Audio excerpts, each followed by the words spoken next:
倉鼠咬人真係好痛㗎，點先可以令鼠鼠乖乖上手黐住自己呢？睇下今集嘅抱鼠秘技就可以知多啲㗎啦。Hello， 大家好，我係巨神貓仔，我係巨神貓仔媽咪。養倉鼠最怕就係俾倉鼠咬，搞到好多鼠奴都唔敢抱鼠鼠，都真係幾沮喪㗎。所以今集我哋就會同大家介紹正確抱鼠鼠嘅攻略同埋方法，等你嘅倉鼠唔再驚你，甚至愛上你隻手啦。開始之前，不如大家話俾我哋知，你哋可唔可以成功抱起倉鼠呢？定係因為俾倉鼠咬到流晒血，所以放棄咗抱佢呢？喺下面留言講下你哋嘅故事啊，我哋會睇㗎。去片。首先，我哋睇下邊啲抱法會令倉鼠驚咗你先啦。第一個令倉鼠驚咗你嘅抱法就係喺背後偷襲啦。第二個令倉鼠驚咗你嘅抱法就係用力捉實肚仔啦。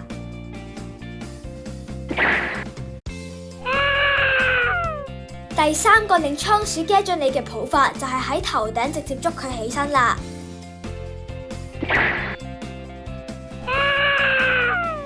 第四個令倉鼠驚咗你嘅抱法就係捉住佢條尾起身啦。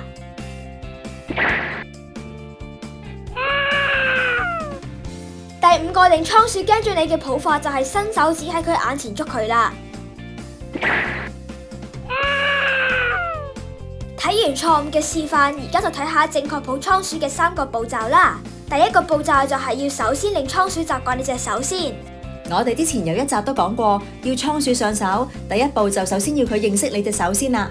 大家可以每日都俾倉鼠聞下你隻手，但係記住隻手唔可以有食物嘅氣味，如果唔係，佢可能會一口就噬落你隻手度噶啦。所以抱之前最好用梘液洗咗手先，不過每次都要用同一款梘液，咁樣佢先會容易啲記住你嘅味噶。俾鼠鼠聞完你隻手之後，就再用手餵少少嘢佢食，強化佢對你隻手嘅正面印象，等佢快啲習慣你隻手。當鼠鼠每次見到你隻手都唔會避開或者想攻擊你，甚至佢開始想主動行埋嚟嗰陣，就代表佢已經習慣咗你隻手噶啦。咁係咪習慣咗之後就可以直接上手噶啦？如果係熊仔鼠或者1線3線鼠嘅話，的確係可以試下直接上手嘅，因為大部分熊仔鼠同1線3線鼠嘅性格都係對人類比較 friendly， 所以等佢聞慣咗你隻手之後，就可以即刻試下抱上手噶啦。不過咁，如果係老公公老婆婆鼠嘅話就唔同講法啦，因為佢哋真係超細膽，所以最好就可以加多一步，引佢哋入啲配件，然後先再試下放上手，咁樣就可以減低佢嘅心理壓力，唔會覺得俾人一手就捉咗佢啦。當然最 perfect 嘅情況就係倉鼠聞慣咗呢隻手之後就自己主動上手，但係唔係隻鼠都咁大膽，所以我哋跟住就講下第二個正確抱倉鼠嘅步驟，就係用手托起鼠鼠個肚啦。當倉鼠習慣你隻手，就可以用單手或者雙手喺倉鼠側邊托起佢嘅肚仔。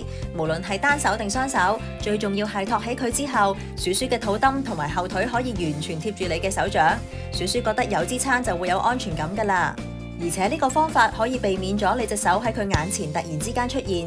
如果佢見到你隻手指喺前面，以為你想攻擊佢，可能會一嘢就噬落嚟噶。我哋好明白大家第一次抱倉鼠都會好怕佢咬，但係好無奈呢個係一定要克服嘅心理關口嚟噶。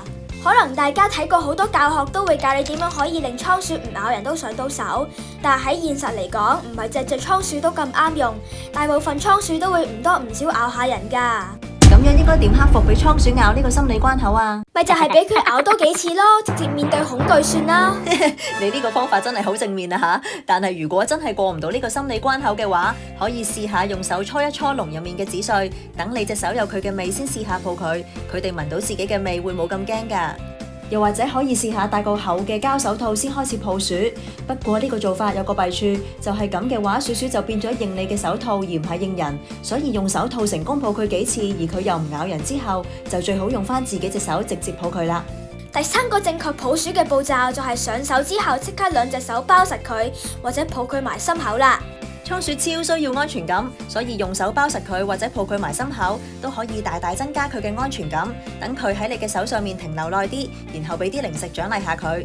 如果佢冇反抗又冇咬你嘅話，咁就代表你成功抱起佢噶啦。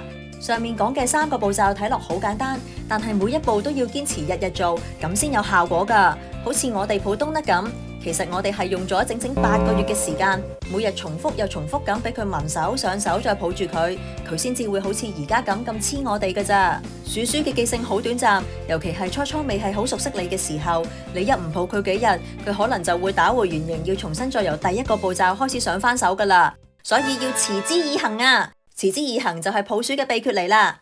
講到呢度，等我哋嚟個 Q&A 答下一啲抱鼠常見嘅問題啦。第一個問題，倉鼠會唔會唔中意俾人抱㗎？倉鼠因為天生有好多天敵，所以要保護自己唔俾人抱係正常㗎。如果你做齊以上嘅步驟，佢都唔肯俾你抱上手嘅話，可能代表佢嘅性格真係好細膽、小心同埋內向，咁都要尊重翻佢，最多摸下佢好啦。第二個問題，俾倉鼠咬到點算呢？當俾倉鼠咬到，首先第一個反應就係唔好太快縮開隻手，因為太快縮開隻手會扯開個傷口，咁就更加痛㗎啦。倉鼠咬人通常都係好快咁樣細你一下，所以最好嘅做法就係保持冷靜，等佢一咬完先放開隻手，然後再用暖水或者消毒藥水洗傷口。學到神貓仔話齋，咬多幾次就慣㗎啦，唯有忍下啦。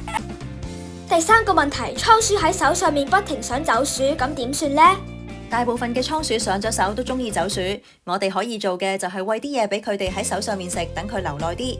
如果佢都係想走，記住唔好捉實佢個肚仔，試下用2隻手交替咁兜住佢，然後再放佢返入籠，因為捉實佢個肚仔會令佢驚咗俾你抱㗎。今日嘅抱鼠介紹就嚟到呢度啦，如果大家想睇下有咩神器可以幫倉鼠上手，歡迎撳呢度睇下㗎。鍾意我哋嘅影片就 subscribe 同俾個 like 啦，我哋下次再見，拜拜。